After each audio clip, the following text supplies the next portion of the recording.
credo che ci sia argomento di dibattito per ore, forse per giorni, per cui adesso io aprirei così, iniziamo con le domande.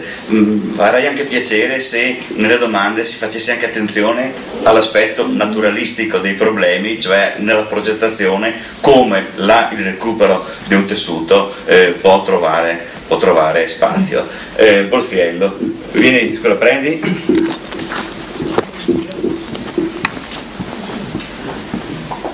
Presentati. Borziello, ambientalista storico, appunto. Da almeno 30 anni militante nelle associazioni ambientaliste, dalla WWF ad altro, e socio di questa società veneziana che ringrazio per questa opportunità di un interessante dibattito. Volevo ringraziare il commissario che mi ha chiarito molto le idee. Penso che a questo punto possa non servire una nuova linea ferroviaria perché lo smog non fa male, forse fa bene. Si può fare un'altra bella autostrada, magari con la speranza che ogni tanto qualche tir metta sotto qualche vacca al pascolo. Ma volevo fare due domande. È vero che il taglio di questo incontro ovviamente è naturalistico, scientifico e non eminentemente trasportistico, però avrei ascoltato volentieri che ci fosse stato qualche dato riferito all'indice di saturazione attuale della linea esistente, della linea ferroviaria esistente, per capire se ci sono ancora dei margini di capacità da utilizzare. Avrei ascoltato volentieri qualche dato sull'analisi, immagino ci sia, spero ci sia, della domanda di trasporto ferroviario che oggi si ritiene insoddisfatta dalla linea attuale e che domani potrebbe essere stimata, e sulla tipologia della domanda di trasporto che oggi si ritiene insoddisfatta e che la linea futura può essere in grado di soddisfare. Chiudo con l'ultima domanda. Io sono estremamente preoccupato dai progetti sulla tratta di cui abbiamo parlato stasera, cioè fondamentalmente la Mestre Portogruaro, però mi sia consentito per gli amici veneziani, io sono molto ma molto più preoccupato per quello che potrebbe avvenire sulla tratta più a est, Cervignano-Trieste. Sulla tratta che ci riguarda qui come territorio, Mestre Portogruaro, c'è il paesaggio agrario, ci sono gli acquiferi, ci sono gli elementi naturalistici di transizione, c'è la gronda lagunare e sono ambienti delicatissimi. Si può ragionare sul tracciato, si sta ragionando sul tracciato, quello demenziale che proponeva le curve di una S come più veloci potenzialmente di una linea retta, mi pare che sia stato abbandonato, grazie a Dio, ma mi domando, a est, fra Cervignano e Trieste, dove si passa? Cosa andiamo a tagliare? L'altopiano carsico? Che succede? Che succederà lì, da Cervignano a Trieste? La nuova linea, dove passerebbe? Io so, perché leggo rassegna stampa, che gli animi sono abbastanza preoccupati nel vicino amico Friuli, almeno quanto qui nel Veneto, e quindi qualche parola anche su quella tratta mi interesserebbe ascoltare. In ultimo, mi ha fatto piacere l'esempio riportato dal commissario sul referendum in Svizzera per il progetto delle 3 gallerie. Ebbene, allora propongo che il commissario si faccia portavoce di questa esigenza e facciamo un po' di referendum in Italia, in Val di Susa, come qui, e proporrei di cominciare con il Mose. Grazie. Bravo. Lo facciamo prima, raccogliamo un po' di domande. Ho visto Lorenzo, ho visto Carlo Giacomini. Carlo, prego. Ti presenti? Sì, saluto tutti e volevo ringraziare il commissario e appunto dopo la preziosa presentazione volevo chiedere come mai nell'opposizione al TAP, una nuova città, sono Mattia Fontarella, così curioso. Nessuno, me stessa sono venuto qua ad ascoltare. Mattia Fontanella. Sì, ma comunque davi i volantini prima. Quindi, no, erano altri ragazzi, io sono entrato. Sì, ma eri col gruppo, per cui fai parte di quel gruppo. No, tanto per. Noi gradiamo il confronto con Sì, infatti chiedevo, no, mi è piaciuta l'introduzione storica, volevo sapere come mai non c'erano in pelle rossa tra gli oppositori al treno, allo sviluppo, perché ho ritenuto molto interessante quella brevissima introduzione storica, e volevo sottolineare l'attenta analisi che ha fatto dell'opposizione e del movimento Notavo, appunto citando pochissimi esempi. E ormai dando l'immagine dei luddisti a chiunque si opponga, e poi sottolineavo, volevo chiedere anche se poi dopo la lezioncina magari ci fa l'interrogazione, c'è anche il voto, vista la qualità dell'intervento che da un commissario straordinario su dei progetti del genere uno forse non si aspetta, soprattutto in un ambiente del genere dove appunto non ci sono dati, non ci sono informazioni concrete sul progetto, a parte un grafico, e il resto è tutta storia e descrizione generica di progetto, di visione molto vaga del futuro, del progresso e dell'andare avanti. Forse bisognerebbe un po' riflettere sulla qualità di questo. Io risponderà poi il commissario, semplicemente però ricordo che il tema della giornata non era la presentazione di progetti, e il tema della giornata era un tema di diverso respiro. Poi si sono presi Salve a tutti, io sono Lorenzo Munari, socio fondatore della Società Veneziana in Scienze Naturali e consigliere per la zoologia. Io sono un ricercatore, lavoro in ambito zoologico con particolare riguardo agli aspetti sistematici ed evolutivi degli insetti. Ora io non voglio fomentare polemiche, futili e sparazzine come certe che ho avuto modo di sentire, né voglio entrare nel merito con quanto ha annunciato il commissario Bortolo Mainardi, e non voglio nemmeno entrare in contrasto col mio presidente, caro amico Lorenzo Bonometto, ma personalmente, e ripeto personalmente, mi dissocio da questo tipo di iniziativa che non ha come sede naturale né il posto giusto né un'associazione ospite, diciamo così, adeguata. La Società Veneziana di Scienze Naturali è nata e opera soprattutto nell'ambito della ricerca e della divulgazione naturalistica e non delle strategie trasportistiche.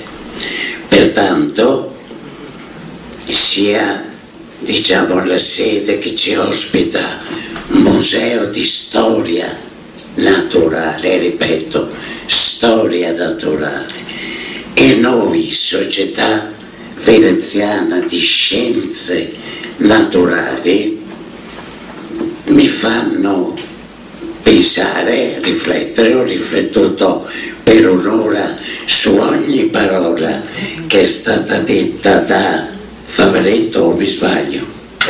Gasparetto, da Bonometto, che fanno rima ma è puramente casuale la cosa, e Mainardi. Ebbene, non riesco a trovare, magari Lorenzo Bonometto mi correggerà, ma non riesco a trovare un connubio con quelli che sono i fondamenti principi statutari della nostra società di ricerca e divulgazione. Sia chiaro che quanto espresso adesso è solo ed esclusivamente una mia opinione personale. Non me ne voglia Mainardi né Bonometto, con il quale condivido 40 anni di attività in seno alla società e prima della costituzione di questa società. Grazie. Carlo Giacomini.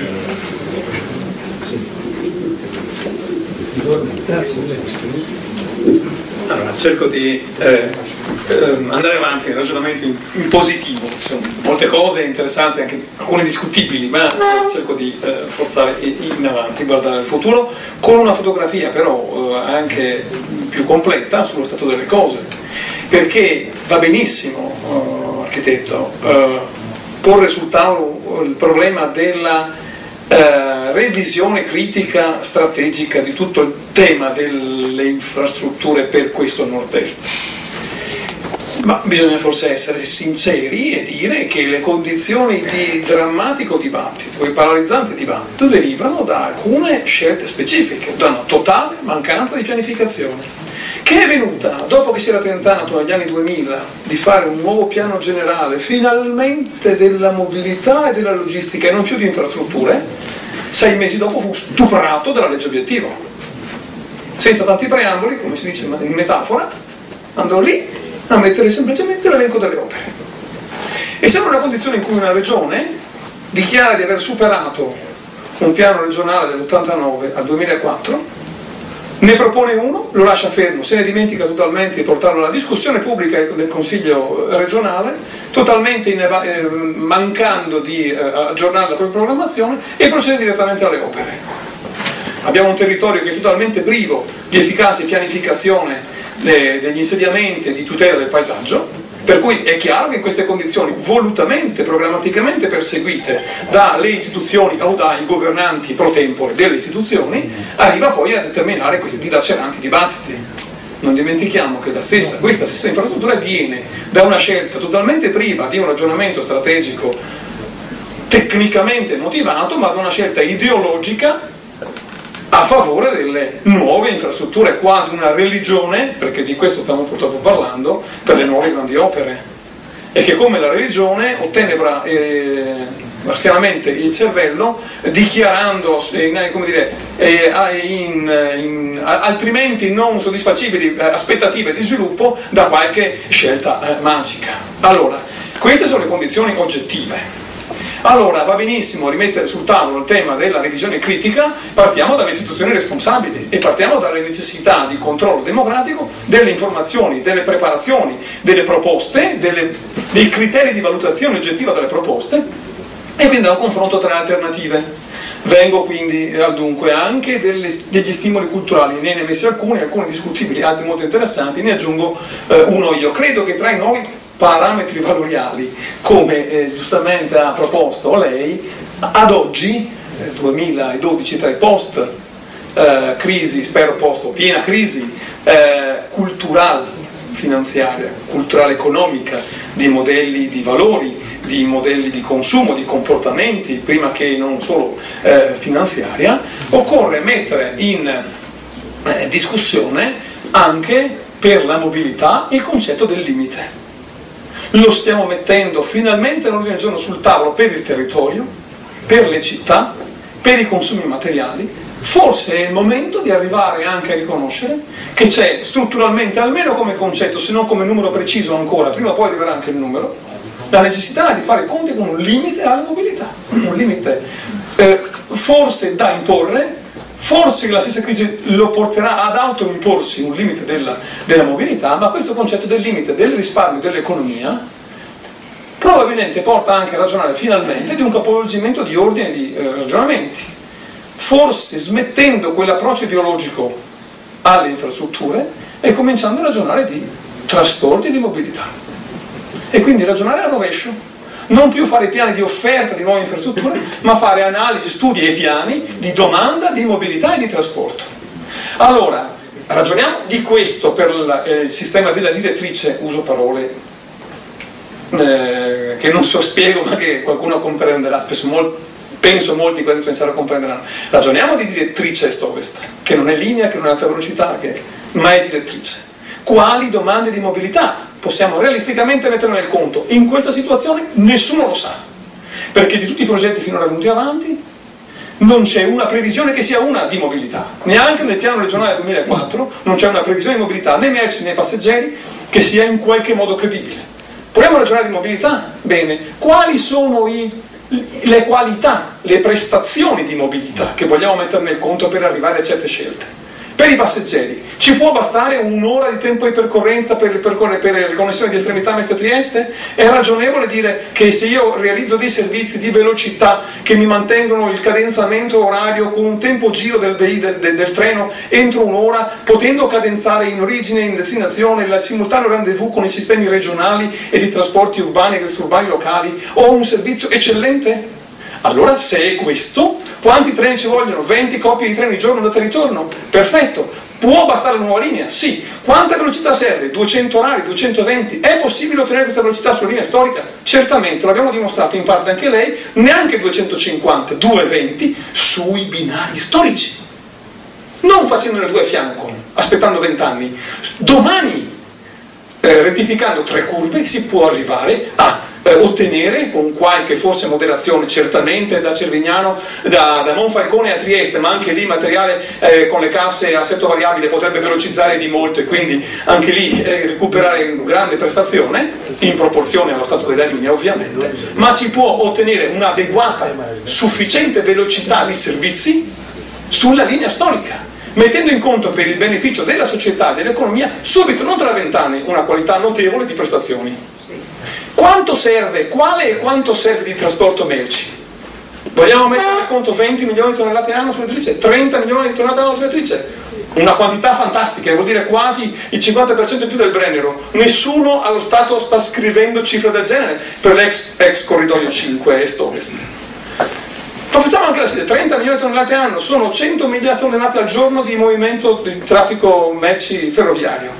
Vuol dire 50 coppie di treni al giorno, 100 treni al giorno, 150 vuole essere l'attuale direttrice, non solo linea storica, che forse va privilegiava preferenzialmente offerta al traffico delle persone, veloci ma anche SFMR, ma la direttrice, concetto nuovo, evolutivo anche europeo, e trascuro le direttrici ultime sullo sviluppo dei sistemi, delle reti e delle corridoi merci europei, che parlano di sistemi, insieme di linee, non unica linea di connessione, ma linee principali, linee secondarie, sezioni alternative, tratte di diversione del traffico, bypass locali, quindi un sistema di linee. E questo è quello che abbiamo disponibile, già in parte l'architetto Gasparito lo diceva prima, abbiamo la bassa pianura, ma abbiamo l'alta pianura della Treviso Conegliano Udine, abbiamo le trasversali nord-sud che possono integrare un sistema di rete proprio anche di minute connessioni e interconnessioni locali. Bene, sulla direttrice c'è la possibilità di ospitare 100-150 treni al giorno, certamente, perché ciascuna coppia di binari può portare con un nuovo RTMS, sistema europeo evolutivo di terzo livello di gestione del traffico, fino a 300, questo non lo dico io, ma lo dicono addirittura i manuali su cui stanno studiando i ragazzi nelle facoltà, nei corsi di laurea su generi di trasporto ferroviario. 300 velocità costante. No, anche eterotacchica. 300 coppie di treni al giorno su linee eterocalde a traffico misto. Quindi se è questa la domanda possibile di traffico passeggeri, tanta velocità, ovviamente scontando anche l'incremento dei traffici regionali, ovviamente nel conto c'era. E questa è la domanda passeggeri, facciamo finalmente un confronto, come in parte ha cominciato a fare, ma lo facciamo totalmente, tra un'ipotesi di nuove linee, un'ipotesi di nuovi tracciati, nuove linee, nuovo tracciato, nuove linee aggiuntive su tracciati esistenti, o addirittura ottimizzazione dei servizi e delle reti delle linee attualmente disponibili, mettendo nel conto che le une possono venire tra 20 anni e le altre potrebbero essere subito. Da questo punto di vista la disponibilità di un approccio critico e trasportistico, che forse è il caso, va ricordato, deve mettere nel conto una comparazione di efficienza di prestazione ma anche di redditività economica. Da 20 anni questo Paese non sottopone con coraggio di valutazione terza critica nessuna grande opera infrastrutturale all'analisi costi-benefici. Se le fanno pro domo sua i promotori, ma nessuna autorità controlla criticamente come nella valutazione di impatto fa la commissione via rispetto agli studi di impatto proposti dai proponenti. C'è una legge nazionale che viene dai vecchi fondi FIO, perché ha introdotto in Italia l'analisi costi-benefici, che istituiva una commissione nazionale di valutazione economica, da cui generavano poi i NUV regionali, ma che a livello nazionale per le grandi opere doveva fare una valutazione terza dell'analisi costi-benefici proposta dal proponente, che era sottoposta a una procedura, che era trasparente rispetto al Parlamento, sottoposta a un controllo addirittura ministeriale e parlamentare, che non è mai stata utilizzata. Cioè un sistema di valutazione come l'analisi ambientale, che anzi ha copiato quest'ultima quando si è trattata di strutturarsi anche con le sue commissioni, e che ha dimenticato di sottoporre a corretta valutazione critica scientifica, con strumentazioni anche oggettive, e dal punto di vista economico la preferibilità, la redditività dei progetti. Perché questa seconda cosa? Perché l'Unione Europea ci ha obbligato per legge e direttiva a fare le valutazioni di impatto ambientali, e invece gli affari dell'efficienza delle spese e non fare ancora nazionale non c'è nessuna direttiva che lo imponga, se non per le opere che sono sottoposte, perché utilizzano finanziamento comunitario. Ma su questi parametri dobbiamo, come dire, con coraggio, rispetto alla strada che in parte anche lei ha aperto, perché la comparazione riconosco che è stata eversiva rispetto a un parametro culturale di per forza nuova linea, nuovo tracciato, ma dobbiamo avere il coraggio di fare un passo in più e ragionare di servizi e non di linee, di reti esistenti, di possibilità di potenziamento immediato e non futuribile. Grazie. Scusa per il passo. Allora manca un quarto d'ora perché poi il museo chiude e non facciamo tempo perché ho bisogno di lasciare il tempo alle risposte all'architetto Mainardi. Allora, innanzitutto una risposta brevissima, perché quella che compete a me, a Lorenzo Munari. Devo dire che anch'io ho avvertito la difficoltà in questa giornata di portare il dibattito sui temi proprio che ci competono, quelli naturalistici e ambientali. Io ho fatto un'introduzione molto precisa, tra l'altro nei materiali che sono forniti ci sono anche le tracce che dovrebbero essere la traccia guida per i ragionamenti fatti, cioè cosa vuol dire riprogettare il territorio partendo dalle valenze ambientali e dentro contestualmente riprogettare anche le infrastrutture. Questo tema, che è un tema fondamentale, che è il vero salto per il futuro, questo tema non è emerso, almeno non come si sarebbe voluto dal dibattito di oggi. Ma questo non significa che questo passo sia stato sbagliato, questo significa semplicemente che c'è una tale domanda, una tale impellenza di altri aspetti, che questi altri aspetti hanno assorbito completamente le attenzioni oggi nelle discussioni. Vuol dire semmai che c'è ancora più bisogno di affrontare come naturalisti, di porci come interfaccia con più coraggio più volte. Oggi semplicemente è emerso come il naturalista abbia ancora difficoltà a essere un interlocutore per il progettista. Benissimo, questo è un motivo in più per provarci ancora, per provarsi magari con più convincimento, per provarsi magari anche semplicemente scrivendo, perché se oggi invece che aver scritto architetto Bortolo Mainardi, commissario De Bere, avessimo scritto Bortolo Mainardi, esperto in relazioni fra ambiente e fra infrastrutture, forse il dibattito sarebbe stato più orientato sui problemi ambientali. Oggi non era all'ordine del giorno la TAV, anche se ovviamente è chiaro che alle spalle c'è questa come elemento centrale. Era all'ordine del giorno quali sono tutti quanti i problemi annessi e connessi e quali sono le scelte e le possibilità di cogliere questa opportunità per una nuova concezione di progetti sul territorio. Io mi fermo. Certo, diciamo che tutti questi argomenti, che poi comunque se qualcuno è interessato li trovate in una nota che era proprio proposta al dibattito qui nei materiali, cosa vuol dire oggi affrontare da un punto di vista del naturalista queste nuove sfide. Mi fermo qui e do per le risposte la parola a Mainardi.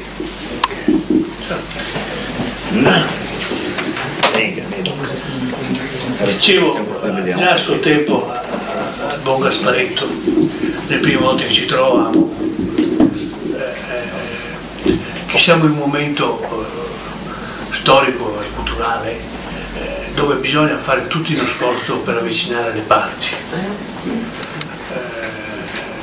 non quelle estreme ovviamente, nel senso che c'è una parte diciamo di gente che fa e che pensa con la propria testa e che ha passione, che ha una visione del rapporto con l'ambiente e anche della politica, ovviamente critica, ma nel senso positivo. Quindi io non ho oggi da rispondere a tante osservazioni che riguardano più l'infrastruttura, addirittura il TAV, il treno a alta velocità.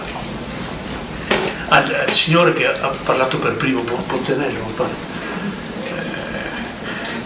che faceva un'osservazione, diciamo, più che mi viene in mente, che riguarda il tratto, il tracciato ipotizzato da Ronchi Regionali e Trieste, mi pare, sì, Cervignano, ma Ronchi Regionali, e che è in gran parte, come lui ha già detto, è previsto in galleria. Io non ho né compiti né ruoli oltre Ronchi Regionali. Posso dire che le sue osservazioni o posizioni, mi pare critiche, sul progetto in galleria carsica sono sicuramente osservazioni intelligenti e che, come ho avuto modo di dire in tante occasioni, che sarebbe il caso da stare molto attenti a fare interventi di quel tipo di gallerie sotto le gallerie carsiche. Questo è una questione tipicamente ambientale per le reazioni che non sto qua a dirvi, però di più non posso dire a quel signore, anche perché non vorrei si confondesse. Io sono semplicemente un tecnico chiamato a fare un ruolo che addirittura è di verificare tutte le condizioni per questo è il mio impegno da parte dell'incarico che ho. Io sto cercando di farlo nella maniera più ovviamente convinta per quanto mi riguarda e avere sottolineato, e non senza difficoltà, ma non sto qua a dirlo, le varie criticità che ho trovato all'inizio del mio, circa poco più di un anno fa, del mio lavoro.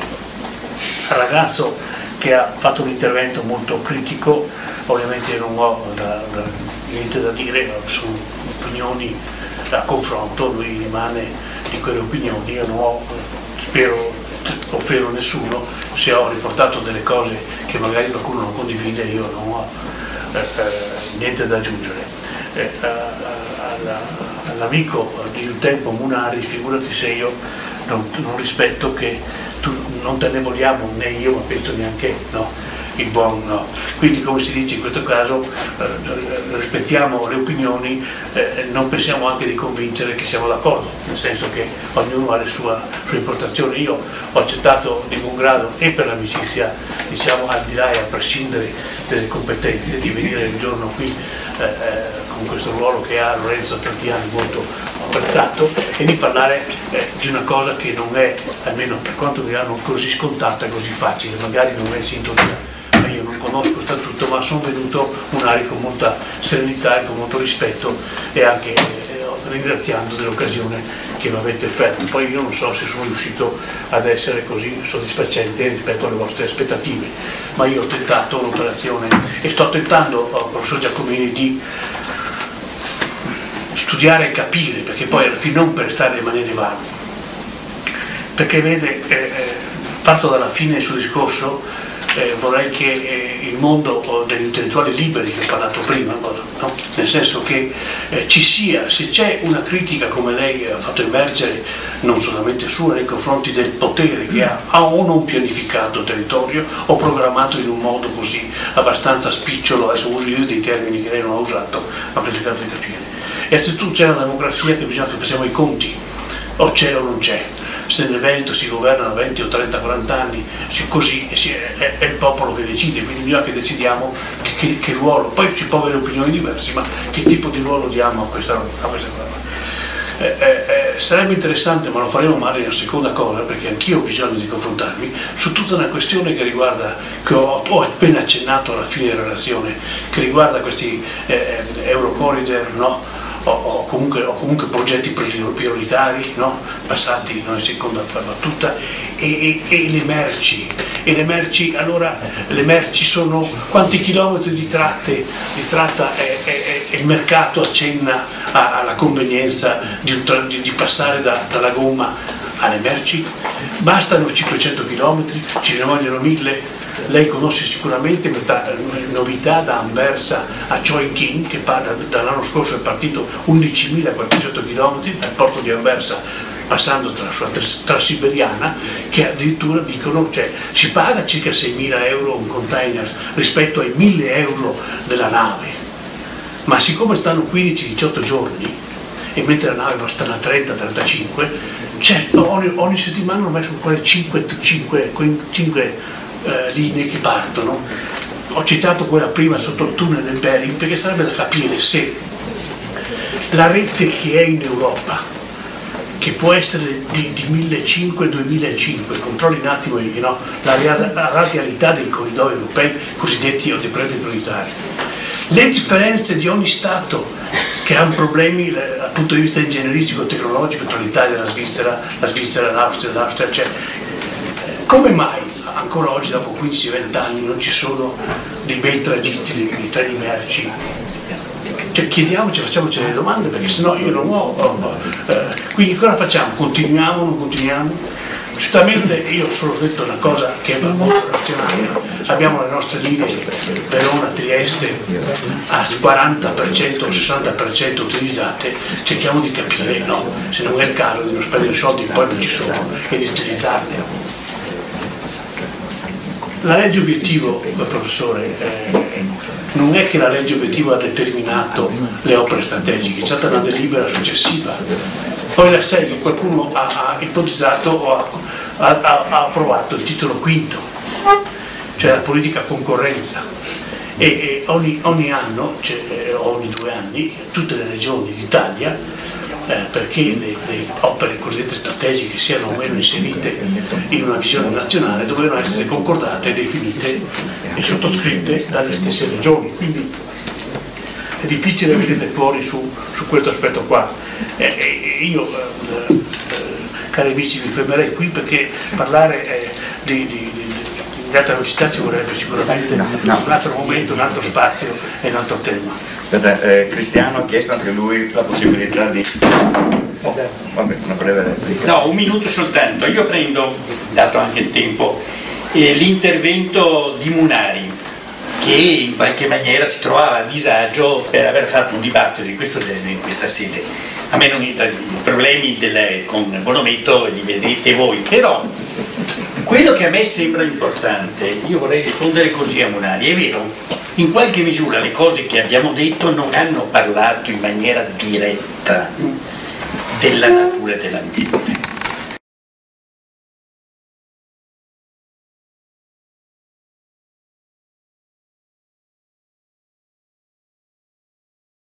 Singolare, importante che una posizione così venga riportata come espressione di un'associazione, cioè non è, Cristiano non è solo un tecnico, è anche Italia Nostra ed è un bel salto di qualità, cioè l'associazione ambientalistica che si fa promotrice di un modo nuovo di affrontare i problemi. Vorrei anche ricordare, qua ci sono alcuni piccoli raccolte di documentazioni sull'incontro di oggi per se qualcuno poi è interessato. Ecco, a questo punto inizia il clou della giornata. Bortolo Mainardi, l'ho presentato prima, non ancora che lo presento ancora. Grazie Bortolo. Ringrazio dell'invito. Io ritornerò al tema che avete letto, che state leggendo sulla slide. Il mio contributo oggi spero che sia un contributo che va verso l'idea, se siamo all'altezza, che anche i temi ambientali diventino una questione nazionale non negoziabili, però bisogna che contribuiamo a dare alle parole un certo significato. Io oggi vi faccio una relazione che spero possa servire a questi obiettivi e vado ad iniziare. Forse poi alla fine basterebbe riprendere l'abitudine, un tempo anche tutto italiana, di coniugare infrastrutture e qualità estetica e di dosare interventi nel paesaggio. Di considerare cioè sin dall'avvio della progettazione tutte quelle funzioni che possono costituire un valore aggiunto a quello puramente d'uso di una strada o di una ferrovia. Forse poi basterebbe capire da subito le relazioni in nodi nel rapporto tra architettura, ingegneria infrastrutture e territorio. Capire cioè che il senso del cambiamento di sensibilità rispetto all'ambiente naturale non può più essere soltanto di mera mitigazione o compensazione. Forse ancora bisognerebbe guardare più al domani, al mondo, alle future generazioni di infrastrutture, a quelle che sanno migliorare i territori specifici, soprattutto in forza della loro qualità formale. Guardare e capire le grandi infrastrutture transnazionali come quella del Green Wall africano, la grande via verde che attraversa l'Africa, una striscia lunga circa 7.000 km per 15 di alberi e piante a basso fusto, per far che cosa? Per bloccare l'avanzata del deserto. O il tunnel previsto sotto lo stretto di Bering, un tubo subacqueo in 3 sezioni, ferroviarie, autostradali e oleodotto, di circa 100 km che collegherà la Siberia all'Alaska, cioè l'Europa all'America. Guardare, capire e riflettere sulle infrastrutture epocali intese e realizzate come mezzo per accompagnare lo sviluppo, la crescita e il benessere dell'umanità. Scelte di cui abbiamo ancora bisogno in Italia, anche se non mi pare sinceramente servano opere di questa imponenza. C'è invece sempre di più la necessità di opere che sappiano relazionarsi ad un'idea più qualitativa che quantitativa della mobilità. Parlo di quelle opere con un inserimento ambientale più rigoroso, di interventi infrastrutturali soft, adagiati su di un territorio, su di un paesaggio come quello italiano, così delicato, prezioso, complesso e anche raro, in larga parte urbanizzato da un edificato che ci insegna la storia e in parte urbanizzato dall'industria che segnala il lavoro. Parlo dello spazio naturale modellato dall'artificiale, che diventa così paesaggio. Opere ideate e realizzate nella storia dell'uomo che hanno prodotto un nuovo tipo di natura. Mi riferisco a quelle infrastrutture civiche che rappresentano sì la storia dell'architettura, ma che sono una vera e propria seconda natura. Goethe, nel suo famoso viaggio in Italia del 1786, alla visione del ponte delle torri, antico acquedotto romano di Spoleto, scrisse: «L'arte architettonica degli antichi è veramente una seconda natura, che opera conforme agli usi e agli scopi civili. È così che sorge l'anfiteatro, il tempio, l'acquedotto. Ciò che non ha in sé una ragione di esistere non ha vita e non può essere grande né diventare grande». Secondo me questa è un'intuizione geniale, poetica ma geniale. Dalla seconda metà del Settecento e fino all'occupazione francese, in quasi tutti gli stati pre-unitari si procedeva alla sola realizzazione di tratti stradali, soprattutto a servizio dei trasporti commerciali, che si spingevano anche oltre i confini italiani attraverso i valichi dell'allora Sempione, Moncenisio e Gran San Bernardo. A quell'epoca veniva ancora utilizzata gran parte della poderosa rete viaria di epoca romana, quella che l'impero 1700 anni prima realizzò in 120.000 km di strade. Definito il monumento più lungo al mondo, partiva dalla prosecuzione della Via Appia e andava fino all'Ispagna, poi alla Bretagna attraverso la Gallia, dalla Dacia poi attraverso la Macedonia raggiungeva l'Asia, per passare attraverso la Cappadocia, la Siria ed infine sull'intera costa del Nord Africa. L'Ottocento saluta il passaggio dalle rotaie in legno delle miniere tedesche ed inglesi a quelle in ghisa, saluta anche la locomotiva a vapore di George Stephenson, autentico pioniere del primo treno passeggeri al mondo da Liverpool a Manchester, era il settembre 1830. In Italia la prima infrastruttura ferroviaria fu la borbonica Napoli-Portici, 7,25 km, era il 1839. Via la Milano-Monza, la Firenze-Livorno, la Venezia-Verona nel 1846, con l'inaugurazione nel 1946 del ponte ferroviario della Laguna di Venezia, costruito con mattoni di pietra d'Istria su migliaia di pali di larici e su ben 222 arcate. Fu però il conte di Cavour l'autentico protagonista dello sviluppo dei trasporti ferroviari nell'Ottocento in Italia. Ancora oggi si rimane un po' sbalorditi alla lettura dei severi moniti scritti con toni austeri e giudizi perentori nel suo famoso saggio del 1846 per la rivista francese Revue Nouvelle col titolo De chemin de fer in Italie. Sulle slide potete leggere il testo integrale, io vi sottolineo solo 2 passaggi un po' direi tosti. Le strade ferrate saranno un'arma potente grazie alla quale le nazioni arriveranno a trionfare sulle forze retrograde che le trattengono in un funesto stato di infanzia industriale e politica. Poi esse contribuiranno potentemente, qui va giù molto duro, ad abbattere le meschine passioni municipali, figlie, allora dice lui, dell'ignoranza e del pregiudizio. Dal 1839 al 1901 in Italia vennero costruiti 16.451 km di rete ferroviaria. In Russia prende il via nel 1891 la corrida transiberiana, il tracciato ferroviario allora più lungo al mondo, di circa 9.300 km che collega Mosca a Vladivostok in Oriente.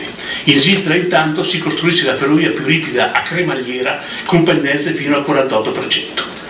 Allora anche comunque non mancavano gli scettici, non mancavano cioè i contrari alla realizzazione di infrastrutture ferroviarie.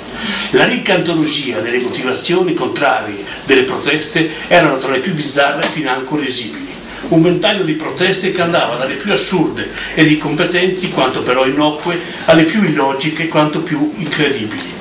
Nel 1850 Londra toccava già i 2,5 milioni di abitanti. Il 10 gennaio del 1836 si inaugurava The Tube, la prima vera metropolitana al mondo. Si rimane ancora oggi sbalorditi di come allora ed incredibilmente venne liquidata dal famoso quotidiano Times con il sommario giudizio di un insulto al buon senso.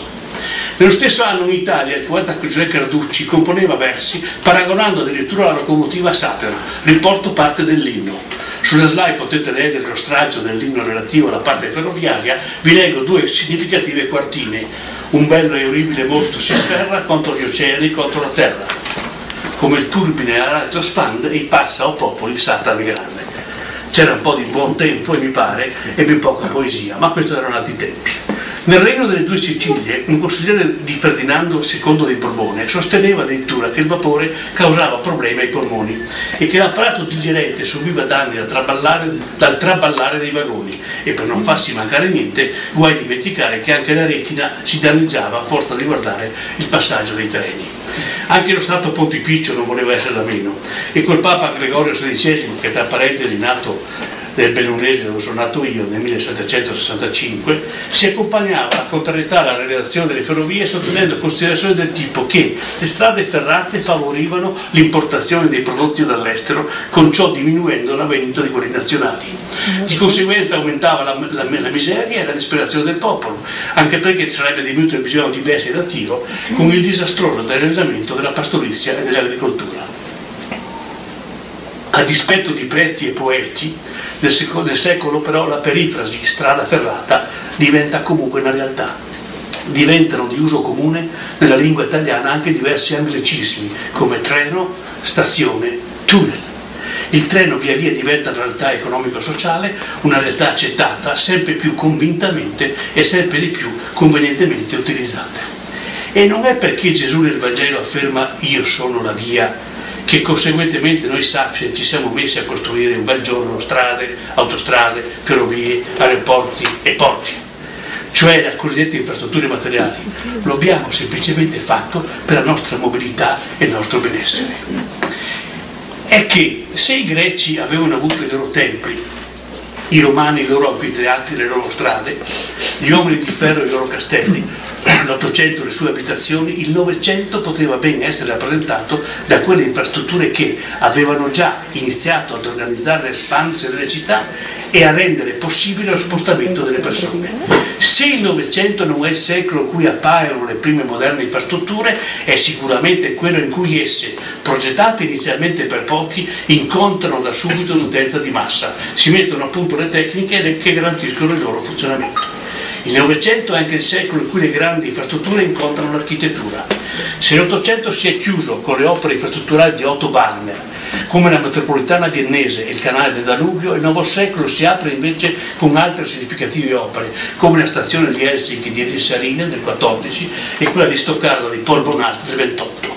Esempi di frammenti di città che uniscono ragioni strutturali e suggestioni storiche, come più tardi l'idea di Frank Lloyd Wright col suo The Living City nel 58 e quelle di Eric Belleson nel 43 sugli aeroporti, il quale addirittura sosteneva che i campi d'aviazione non dovrebbero essere costruiti come giganti isolati, isole senza collegamento diretto dal traffico urbano suburbano, ma invece dentro la città, dentro i suoi nuclei residenziali.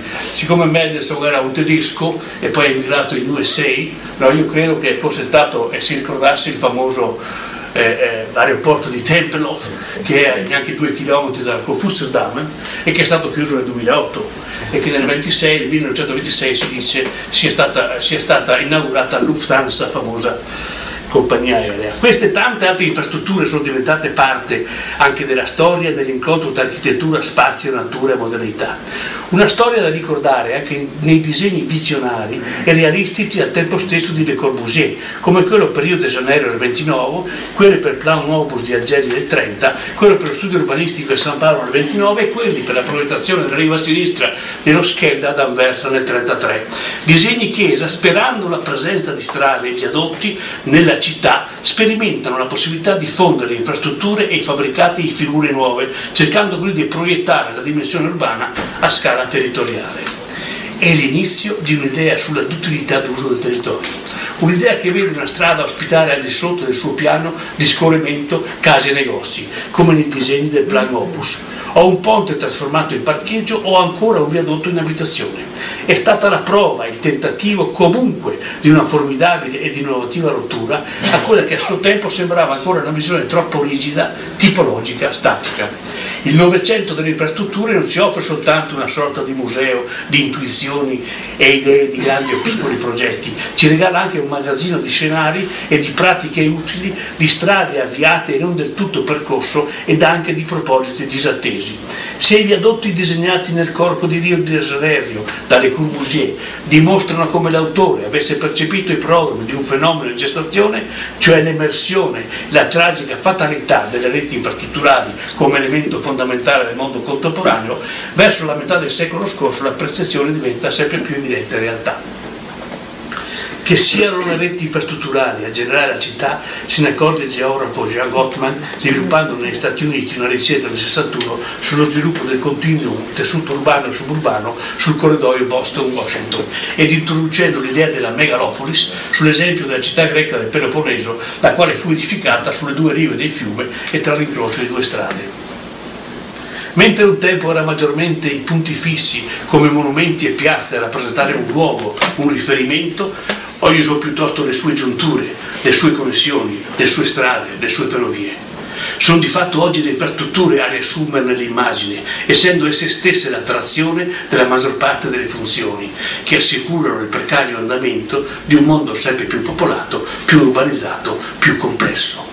Oggi, in un tempo segnato da una crisi che per di più si annuncia perdurante, è forse il momento giusto per iniziare a catalogare quanti e quali siano le idee, i progetti, le priorità che richiedono una totale rivisitazione politico-culturale. È ormai di molto la percezione che per quanto riguarda la realizzazione di infrastrutture, un ciclo di sprechi di finanza pubblica e talvolta di prove muscolari sia definitivamente finito o in via di esaurimento, insieme anche al gusto e all'estrema visione di parte politica che ne avevano accompagnato l'assisa.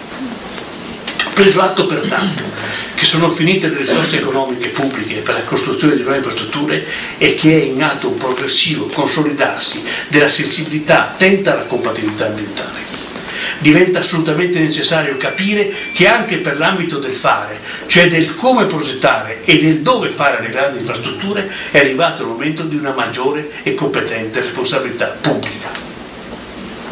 Quando si determina un'esigenza di cambiamento, essa dovrebbe sempre portare con sé anche la necessità di una ricostruzione culturale. La cultura tecnico-progettuale che ha presieduto all'epoca delle realizzazioni infrastrutturali nella fase crescente dell'economia del secolo scorso, in Italia più che altrove, si è in gran parte dissolta. Così anche il sapere e la conoscenza tecnica dei grandi ingegneri italiani non paiono più essere la sola cultura che possa bastare ai cambiamenti richiesti. Soprattutto la ricerca dei materiali e sull'ambiente, la conformazione dei progetti, l'assumere evidenza dei risvolti sociali dalle dimensioni imprevedibili come quelle che riguardano il continuo estendersi delle città informali o anche formali, Padova, Venezia, Treviso, una megalopolis degli anni nostri, Tutto questo richiede di verificare un mix di tecniche, di politiche e di saperi che presiedono sia alla progettazione che alla considerazione di questi fatti nella loro articolata evoluzione. Se c'è qualcosa, signore, di evidente nello scenario in divenire, che esce da uno sguardo rivolto ai fenomeni in atto nelle nostre città e in quel mondo e nel mondo, è che opere come quelle ferroviarie o autostradali, ancora oggi simbolo nel paesaggio della modernità, non potranno più evolversi solamente attraverso un solo e mero buon tecnicismo di ingegneria. Il valore aggiunto che viene richiesto oggi è quello di influire a più livelli sui luoghi in cui vengono a contatto le infrastrutture, sia perché quanto riguarda il controllo dell'impatto di cui sono portatrici, sia sulla possibilità di dare risposte molteplici ai territori circostanti, i quali spesso solo da un sedimento leggero ed armonioso possono sperare di far derivare nuove forme di riorganizzazione del territorio di intorno.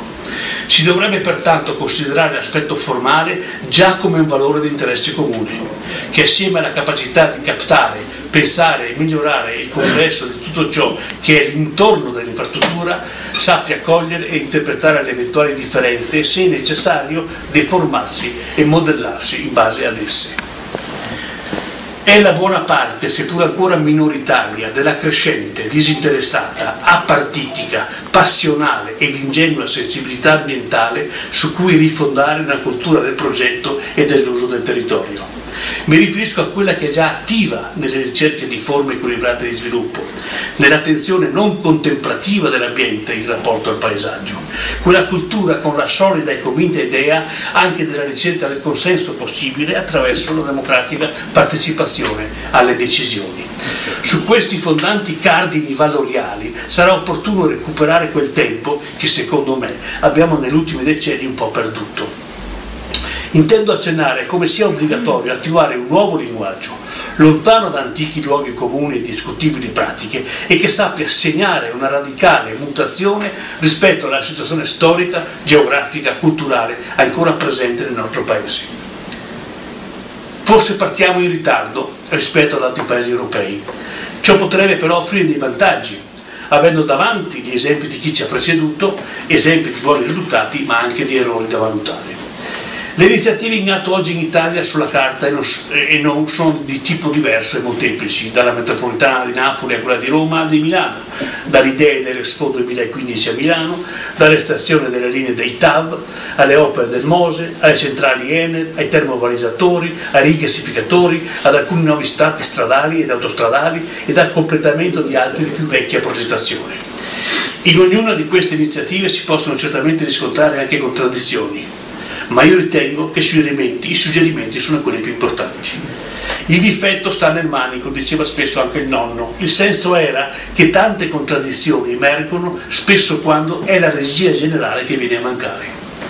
Intendo quella capacità di pensare, analizzare, soppesare e di indicare con l'autorevolezza del ruolo e della responsabilità le scelte da compiere, calcolando innanzitutto il rapporto tra costi e benefici e la strategia di attuazione.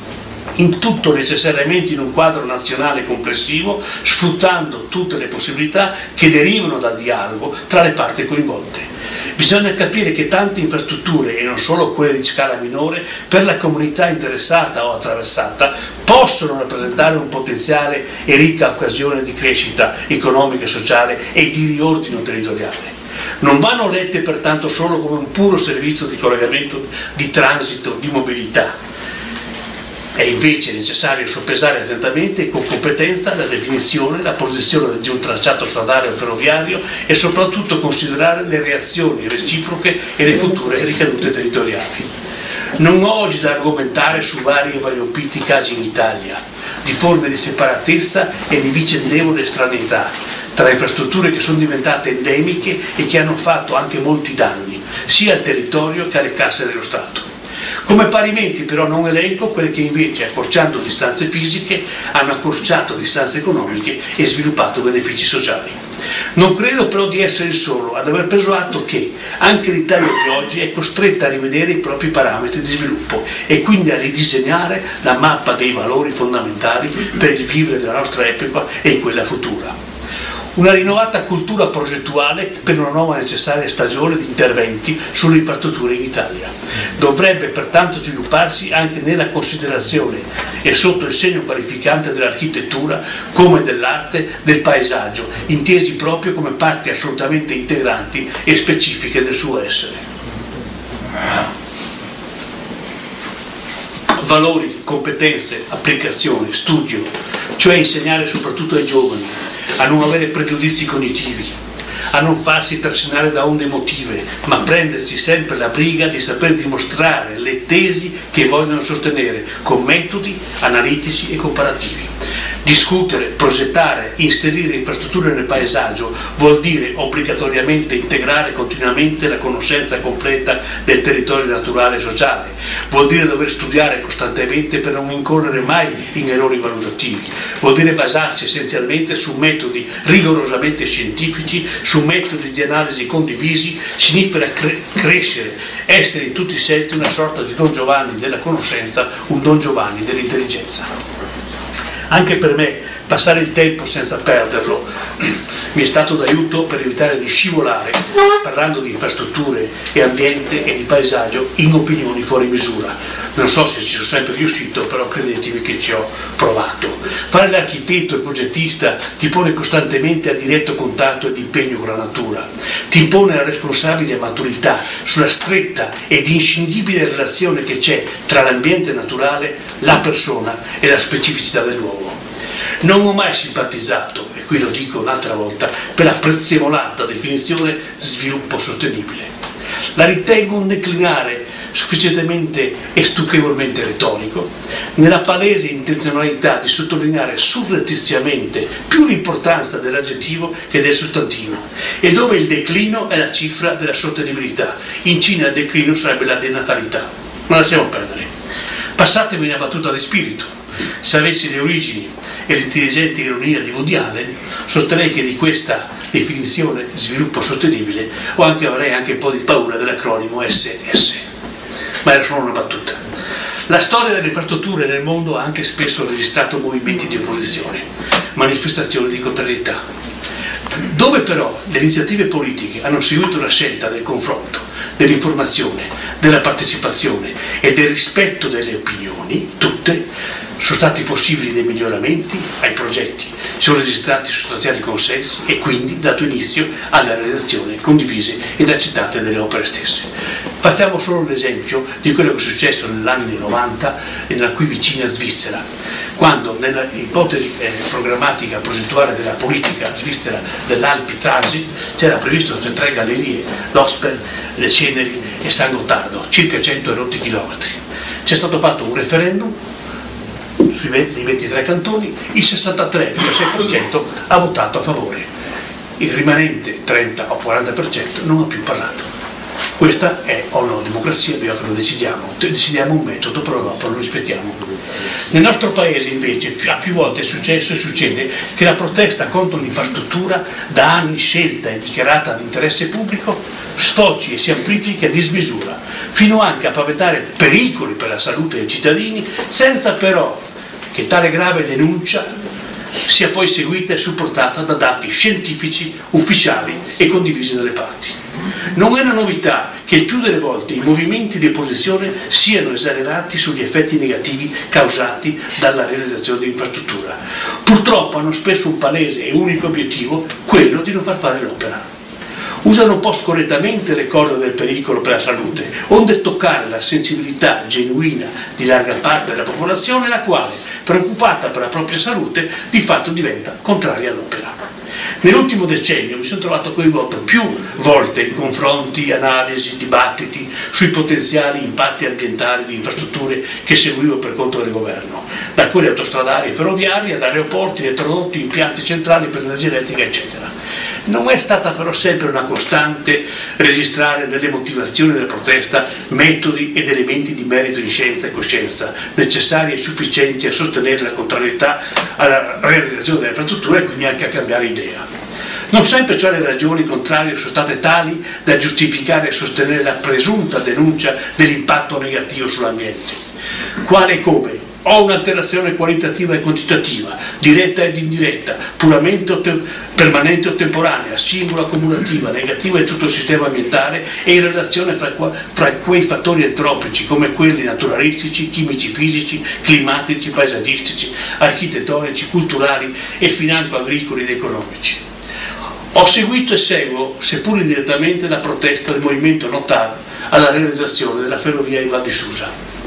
Non conosco in dettaglio tutte le motivazioni della protesta del territorio, cioè dei comuni e delle popolazioni residenti, che sostengono la contrarietà al passaggio della nuova linea ferroviaria. Su di una questione però professionalmente ho voluto approfondire il tema, uno dei temi sollevati, quello che riguarda i lavori di scavo al traforo sotto il massiccio d'Ambel, sul confine italo-francese, e la denuncia sulla presunta e pericolosa presenza tra le rocce di amianto di filoni di uranio 238, che, secondo gli oppositori, aumenterebbe il pericolo di radioattività. Qui non si trattava di maneggiare poche cose, o comunque robe, come si può dire, semplici. Tale denuncia ha comprensibilmente alimentato tra la gente un'enorme preoccupazione per la salute, innescando conseguentemente una forte partecipazione alle manifestazioni contrarie all'opera stessa. Non è stato solo questo, ma diciamo questo era ancora che io ho voluto un attimo approfondire. È stato difficile, dopo che si è allarmato su problemi di salute la cittadinanza della Barata di Val di Susa, cercare di spiegare o addirittura convincere che in tutte le catene montuose e quindi anche nelle Alpi da sempre si riscontra nella massa rocciosa una presenza di siti ofioritici con delle modeste concentrazioni di uranio. Questo infatti è tutto originato da residui delle antichissime rocce vulcaniche, le quali ancora oggi, a distanza di milioni di anni, si riscontrano in forme stratificate e non continuative. Rocce magmatiche coinvolte nella genesi delle Alpi che contengono notevoli quantità di magnesio e di ferro, visibili da rocce bluastre e compatte che assumono la forma di un serpentino, un minerale fibroso di colore biancastro, per l'appunto chiamato amianto o asbesto. Minerale che nelle varie esperienze di trafori, anche in quelle in corso nelle Alpi oggi, interessa comunque modestissime quantità di roccia prevista in escavazione. Morale. Sull'opportunità e convenienza strategica della nuova linea di alta velocità e alta capacità Torino-Lione ci possono essere delle opinioni anche contrarie. Ciò che rimane comunque scorretto è motivare l'opposizione all'opera con pretestuose posizioni assolutamente non sostenibili dal punto di vista tecnico, scientifico, ambientale. Anche sulla qualità dell'aria, una nota battaglia dei movimenti ambientalisti preoccupati del potenziale e dannoso inquinamento dal traffico automobilistico, ho avuto occasione di confronto. Dati ufficiali scientifici riportano che le emissioni di anidride carbonica in atmosfera registrano inquinamento per circa il 39% dovuto a prodotti da centrali energetiche, per il 19% dal riscaldamento residenziale urbano, per il 16% da una produzione industriale, per il 14% dai trasporti, di cui solo il 12% dai trasporti su gomma. Che la CO2 e il famigerato PM10 presentino una nocività per l'ambiente e la salute è un dato riconosciuto nel dibattito in corso a livello mondiale, seppur ancora con luci e ombre. C'è chi sostiene che gli inquinanti prodotti dal settore automotive siano addirittura cancerogeni. Non essendo io uno scienziato, attingo dove scienza alberga, riportando pertanto una dichiarazione del professor Umberto Veronesi, il quale dovrebbe essere unanimemente considerato, spero, tra quelli che la sanno lunga, o comunque più di me, senza prova di smentire. La sa lunga proprio quello lì. Non è credibile Veronesi. La sa proprio lunga. Tra quelli che la sanno lunga, senza prova di smentire. Posso andare avanti? Certamente. Quello che dice lui, io riporto quello che dice lui, che sa più di me, la sa più lunga di me. Dopo se non la sa più lunga di te è un problema suo. Che lo smog sia una causa di tumore è soltanto uno slogan. I maggiori rischi vengono da ciò che mangiamo, non da ciò che rispendiamo. Il 35% dall'alimentazione, il 30% dal fumo e dopo molte altre cause il penultimo posto l'inquinamento atmosferico. Con il 2%. Il professore inoltre specifica che le polveri sottili in atmosfera, del PM10, se assunte in forte quantità possono recare danni all'apparato respiratorio e financo infiammazioni polmonari, ma ci tiene a precisare che permane una vasta area di incertezza sulla loro tossicità a lungo termine e che è quindi scorretto scientificamente demonizzare smisuratamente lo smog atmosferico. Cita poi un esempio dicendo: Ginevra, che è la città meno inquinata al mondo, ha un'incidenza di tumori pari a quella di Milano e addirittura di Venezia. Venezia, che senza traffico automobilistico registra un'incidenza di cancro in media nazionale. Sto citando quello che dice lui, dopo commentiamo. Capita anche di sprecciare lo studio di scienziati gallesi, i quali scrivono che sono illuminanti da allevamento la fonte del 25% di emissioni di metano prodotte dalle attività umane. Una sola vacca può arrivare a 100-200 litri di metano al giorno, forse anche di più. E capita anche di leggere sulla prestigiosa rivista medica Lancet che il 18% di emissioni di gas serra a livello globale è prodotto da animali e che il metano, il CH4, è una fonte di effetto serra 20 volte peggiore del demonizzato inquinamento dal traffico veicolare. Nel libro che voi conoscete sicuramente del professor Björn Lomborg, l'ambientalista scettico, si legge che le emissioni di CO2 nell'ultimo trentennio sono scese del 37% in USA e del 50% in Europa. E in Italia uno studio del CNR segnalava qualche tempo fa che dagli anni 90, cioè dall'inizio dello sviluppo dei dispositivi per la riduzione dell'inquinamento da trasporto sulle auto e anche sul carburante, nonostante il livello del traffico sia aumentato, dalle nostre metropoli sono spariti piombo, anidride solforosa e diminuiti sia il biossido di azoto che il monossido di carbonio. Questi dati, queste notizie, sia sul materiale roccioso che sugli inquinamenti in atmosfera, li ho voluti sottolineare in estrema sintesi solo perché contribuiscano a capire quanto certe volte sia più importante la conoscenza, approfondire la conoscenza rispetto alle apparenti convinzioni, talvolta forse inconsciamente un po' troppo pregiudiziali. Sono temi così delicati e decisivi che non debbono e non possono essere trattati con sommarie informazioni, non possono e non devono essere influenzati da interessi di parte o peggio ancora da convenienze di lobbies economico-finanziarie. Credo sia un peccato mortale che in Italia il pensiero, la vitalità e la disinteressata passione ecologica, ecologista, via via negli anni abbia consapevolmente abbandonato quel metodo che secondo me è quell'approccio problematico degli albori degli anni 70-80, cioè quel sapore genuino, entusiasta, ricco di ipotesi, di conoscenze e di continua voglia di verifiche. Un peccato mortale, dicevo, davvero vedere tutto questo oggi un po' trasformato in gran misura in posizioni che io ritengo eccessivamente dogmatiche, talvolta anche presuntuose e saccenti e anche un po' fastidiose queste certezze politiche che poi vengono lasciate purtroppo urlare per lo più ai giovani o in compagnia dei soliti giovanilisti. Pertanto, per guardare avanti con le migliori intenzioni e riprendere i fili di una necessaria quanto obbligata passione ecologica, secondo me ovviamente, e autentica, bisogna che facciamo tutti i conti e possibilmente chiuderli con alcuni atteggiamenti del passato. L'ex ministro dell'ambiente e fondatore del movimento Verdi Arcobaleno, Edo Ronchi, ha dichiarato l'11 gennaio scorso al Corriere della Sera che in Germania non si oppongono ai inceneritori come facciamo noi, in maniera ideologica. È sicuramente un'affermazione da approfondire, ma il suo significato è chiaro. Il presidente della Lega Ambiente, Vittorio Colliati Desta, ha aggiunto: l'ambientalismo storico ha sempre avuto due soli atteggiamenti, o quello di far da sentinella in senso stretto senza nessuna strategia, oppure di disegnare scenari di futuri disastrosi. Credo si possano annoverare queste dichiarazioni come delle autocritiche importanti, le quali però, pur prendendo l'onestà intellettuale foriera di un possibile quanto auspicabile nuovo inizio, mi paiono ancora un po' insufficienti ed incomplete. Per un vero e proprio inizio culturale ed ideale sulla questione ecologica è obbligatorio lasciarsi un po' alle spalle una certa formazione o deformazione politica. Mi riferisco a quella che può aver impresso, dico io, delle deviazioni pregiudiziali rispetto alle dovute riflessioni oggettive. Innanzitutto non si deve continuare ad azzerare l'identità stessa, cioè a rendere come nullo il ruolo guida dell'uomo rispetto alla natura. Bisogna assolutamente rimuovere la presenza di un certo bispensiero politico sull'idea assoluta che la natura abbia valore di sé indipendentemente dalla sua utilità, fruizione, benessere, conforto che dà e può dare all'uomo. Deve esserci quindi un nuovo inizio su questi temi che intrecciano il naturale, l'artificiale, le infrastrutture, l'ambiente, cioè il paesaggio con l'uomo.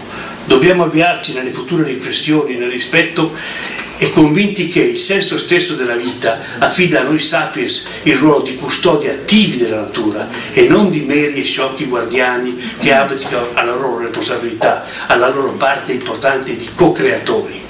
È solo semplicemente la storia, come in parte ho cercato di raccontare oggi, a segnalare come sia il talento creativo, l'ingegno, la fantasia dell'uomo a sfruttare a fini benefici, ma anche a salvaguardare complessivamente la natura.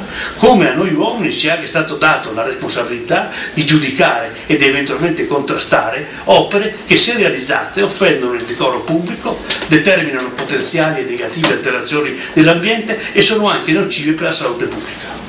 Ed un buon inizio potrebbe proprio prendere via da quest'area veneziana, dove già sindaci, amministratori pubblici, agricoltori, ambientalisti e naturalisti, gente comune, hanno motivato con appropriate tesi sull'impatto ambientale la loro opposizione radicale al tracciato proposto in progetto preliminare nel dicembre 2010 per la nuova linea di alta velocità e alta capacità ferroviaria del territorio veneto da Mestre a Portoguare, passando per l'aeroporto di Venezia, di Tessera. Motivazioni che in tutta sincerità ho anch'io registrato da subito, e cioè solo in pochi giorni della mia nomina a commissario, e che mi hanno convinto sull'opportunità che i tracciati fossero da rispettare.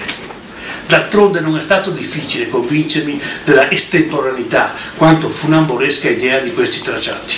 Il collegamento da Mestre all'aeroporto di 10 km, di cui 8 km in galleria, con un costo di 77 milioni di euro al chilometro, costo da record mondiale. E il collegamento dall'aeroporto a Portoguaro di 61 km, tutto in curve e controcurve, una linea bizzarra a zig-zag dentro e fuori la campagna veneziana. Di fronte a tale realtà mi sono anche chiesto se i tracciati avevano un qualche significato sul piano tecnico, economico e sociale, ma non sono proprio riuscito a trovare una plausibile risposta.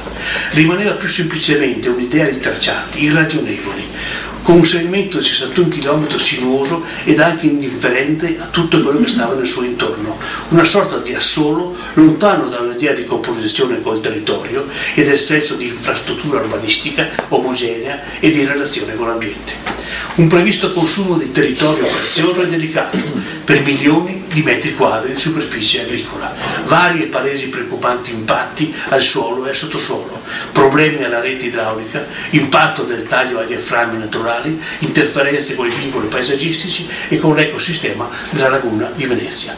Tutto questo costituiva e costituisce un impatto ambientale di effetti negativi apprezzabili sull'ambiente. A questi impatti si somma il preventivo costo di circa 3 miliardi e mezzo, che per quanto mi riguarda codifica il senso di una purtroppo realtà astratta, la quale, come voi sapete, solitamente nega la metodologia empirica della conoscenza. Se dobbiamo rimanere ottimisti, se ci sarà conferma del progetto prioritario europeo denominato Baltico-Adriatico, che interessa il nord-est passando da Treviso a Ravenna, assieme alla tratta fino a Verona del corridoio Mediterraneo 3, rimango della concreta e realistica convinzione che i tracciati non potranno che interessare, tratto più, tratto meno, le attuali linee ferroviarie esistenti. Linee da potenziare e modernizzare per fasi, una prima possibilmente entro il 2020 e successivamente, se necessario, pensare al quadruplicamento al 2030. Ho opportunamente parlato di possibili realizzazioni, in quanto ancora oggi, secondo me, sussistono notevoli perplessità in Europa su tutte le tratte e corridoi ferroviari, ipotizzate per il trasporto delle merci convenzionali o del traffico misto. Le prestazioni non sono ancora all'altezza delle aspettative, come anche sottolineato nell'ultima relazione della Corte dei Conti europea di 2 anni fa, la quale riferisce che nessuna delle 13 tratte ipotizzate per il traffico misto è ancora funzionante e che inoltre delle 5 in servizio neanche nel medio periodo è prevista una loro probabile e completa utilizzazione. Si tratta quindi di capire, signori, se ci potrà essere una politica, e quale, che intenda o meno approfondire questa grande questione delle reti e dei corridoi ferroviari in Europa. Questo grande obiettivo che si è dato al nostro vecchio continente al 2050 per un strategico trasferimento nel tempo del trasporto di merci da gomma a ferro. E perché tutto non continua a sembrare più facile a dirsi che a farsi, sarà il caso di augurarsi un gran ritorno degli intellettuali liberi. Si pensi per esempio 3 considerazioni o 3 riflessioni. Si pensi per esempio che in Italia l'unica vera linea di alta velocità è quella da Milano, Bologna, Firenze, Napoli, con punte di 350 km/h, linea che è comunque funzionante solamente per il trasporto passeggeri. 2. Si rifletta per esempio che in Italia i ricavi dai pedaggi autostradali al 2011 sono stati di 4 miliardi 971 milioni di euro, dei quali il 23% di traffico pesante, 1 miliardo 150 milioni di euro. Seconda riflessione, non commento ma voi. Terza, si rifletta inoltre che nel nord-est le autostrade ricavano dai pedaggi circa 700 milioni di euro all'anno. Il traffico pesante incide per una somma di circa 165 milioni di euro anno. Terza subiudice riflessione. Nel Triveneto ci sono in programma e in progetto nuove autostrade e superstrade per investimenti che si avvicinano ai 10 miliardi di euro. Investimenti di privati, project financing, o di società di gestione autostradali. Terza corsia Mestre Trieste, Pedemontana Veneto, Valdastico Sud, Valdastico Nord, A22 terza corsia Autobrennero, Nuova Romea, A27 Nebelunese, Nogara Mare, eccetera eccetera. Questa riflessione perché ce la facciamo dopo. Sto finendo. Non sarebbe male che da oggi in avanti la responsabilità civica, la competenza e quella che abbiamo designato come cultura per un nuovo inizio riesca un po' a depoliticizzare la scelta sulle priorità delle infrastrutture e proporre per tutto il nord-est una sorta di authority per la programmazione, una governance per i trasporti che quindi faccia coordinamento e sintesi tra porti, aeroporti, autostrade, superstrade, ferrovie strategiche e regionali, metropolitane in superficie, fiumi navigabili eccetera. Una sorta di regia interregionale di competenze tecniche coordinate dalla responsabilità della politica, che innanzitutto però riesca a proporre tutta una serie di temi necessari per una ripartenza economica concreta attraverso una rinnovata politica delle infrastrutture e che diventi anche e soprattutto occasione di riqualificazione del territorio naturale, del patrimonio culturale, in sintesi del paesaggio. Alcuni temi proposti nel 2012 dall'ottima Triennale di Milano come temi per l'Italia andrebbero ripresi e approfonditi magari nel nord-est. Il riciclo e il recupero di tutta la rete ferroviaria stradale dismessa.